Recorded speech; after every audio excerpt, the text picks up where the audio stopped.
السلام علیکم۔ علم کی دنیا میں خوش آمدید۔ آل سمود قوم عاد کے بعد آئی۔ یہ بھی انتہائی خوشحال، دراز قد اور مضبوط جسم والے تھے۔ وہ بستر پر علالت کے عالم میں نہیں مرتے تھے، چلتے پھرتے کام کرتے ہوئے ٹانگیں سیدھی کرتے، ہچکی لیتے اور دنیا سے رخصت ہو جاتے تھے۔ وہ بھی عاد کی طرح پہاڑ کاٹ کر عمارتیں بنانے کے ماہر تھے۔ اللہ تعالیٰ نے انہیں بھیڑ بکریوں اور اونٹوں کے ریوڑوں سے نواز رکھا تھا۔ خوشحالی، پتھر کے تراشے ہوئے گھر اور جسمانی مضبوطی نے ان میں تکبر پیدا کر دیا۔ تکبر اور کفر دونوں ایک ہی سکے کے دو رخ ہوتے ہیں۔ متکبر لوگ بہت جلد کافر ہو جاتے ہیں، سو وہ بھی کافر، بت پرست اور مشرک ہو گئے۔ اللہ تعالیٰ نے حضرت صالح علیہ السلام کو مبعوث فرمایا۔ آپ نے قوم سمود کو اللہ کا پیغام دیا تو قوم نے آپ سے معجزہ طلب کیا۔ آپ نے قوم سے پوچھا تمہیں کیا معجزہ چاہیے؟ قوم نے کہا تم اگر نبی ہو تو سامنے چٹان سے اونٹنی برآمد کر دو، وہ اونٹنی بچہ دے اور ہم سب کے پینے کے لیے دودھ بھی۔ حضرت صالح علیہ السلام نے دعا فرمائی، چٹان پھٹی اور ایک خوبصورت اونٹنی برآمد ہو گئی۔ اونٹنی چلتے چلتے قوم سمود کے پاس آئی، بچہ جنا اور اس کے تھن دودھ سے بھر گئے۔ قوم سمود لاجواب ہو گئی۔ اللہ تعالیٰ نے بعد ازاں اونٹنی کے لیے ایک چشمہ روا کیا اور چرنے کے لیے نخلستان آباد کر دیا۔ اونٹنی اور اس کا بچہ سارا دن اس میں چرتے رہتے تھے۔ سمود کے 7 قبیلے اونٹنی کا دودھ آپس میں تقسیم کرتے تھے۔ حضرت صالح علیہ السلام نے چشمے کا پانی بھی تقسیم کر دیا۔ پانی ایک دن اونٹنی پیتی تھی اور لوگ اس دن اس کا دودھ دھوتے تھے۔ اگلے دن اونٹنی کا دودھ نہیں نکالتے تھے اور چشمہ اس دن قبیلے کے جانوروں کے لیے وقف ہوتا تھا۔ لیکن پھر نافرمانی کے کیڑے نے ان کے دماغ پر دستک دی اور سمود کے 2 جوانوں کیدار اور مسدہ نے اونٹنی کو قتل کرنے کا منصوبہ بنا لیا۔ شراب پی اور اونٹنی پر حملہ کر دیا۔ کیدار نے تیر چلایا جبکہ مسدہ نے تلوار سے اس کی ٹانگیں کاٹ دی۔ اونٹنی کے بچے نے دیکھا تو اس نے چیخ ماری اور اسی چٹان کے اندر چلا گیا جس سے اونٹنی نے جنم لیا تھا۔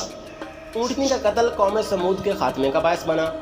اللہ تعالیٰ نے ان پر 3 دن کا عذاب اتارا۔ پہلے دن ان کے چہرے سرخ ہوئے، دوسرے دن زرد ہو گئے اور تیسرے دن سیاہ ہو گئے۔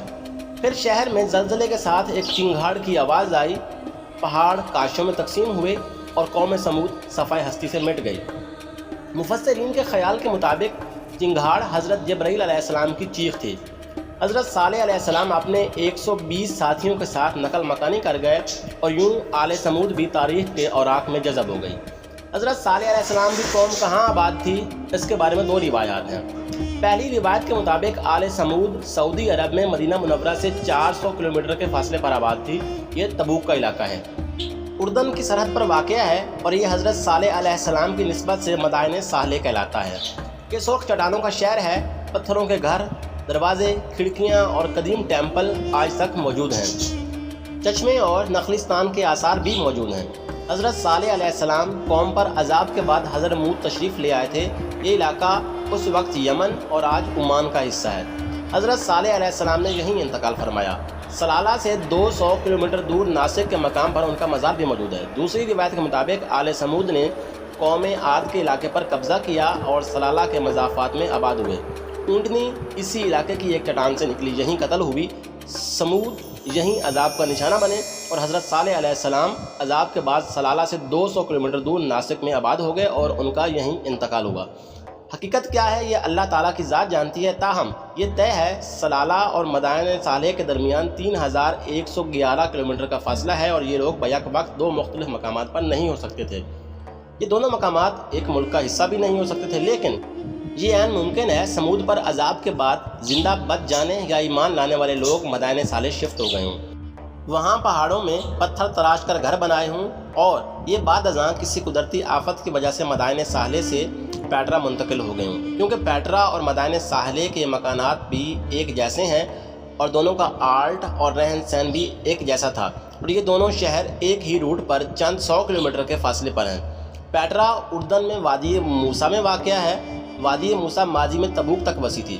آج بھی ایک بڑی سڑک تبوک اور پیٹرا کو آپس میں جوڑتی ہے۔ یوں محسوس ہوتا ہے آل سمود سلالہ میں آباد تھی۔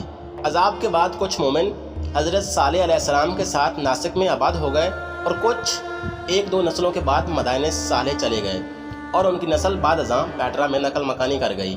تاہم یہ بھی ممکن ہے کہ آل سمود مدائن صالح سے سلالہ آئی ہو، لیکن یہ امکان کم ہے کیونکہ عذاب کے بعد آل سمود کے مومنین کو فلسطین، اردن اور شام قریب پڑتا تھا اور یہ دنیا کی مقدس اور قریب ترین جگہ چھوڑ کر 4,500 کلومیٹر کا فاصلہ طے کر کے بے آب و گیا سلالہ میں کیوں آئیں گے؟ چنانچہ مجھے عمانی تھیوری زیادہ قرین قیاس محسوس ہوتی ہے، جس کے ضمن میں 2 شواہد بھی ملتے ہیں، اور وہ شواہد حضرت صالح علیہ السلام کا مزار اور اونٹنی کی جائے قتل ہے۔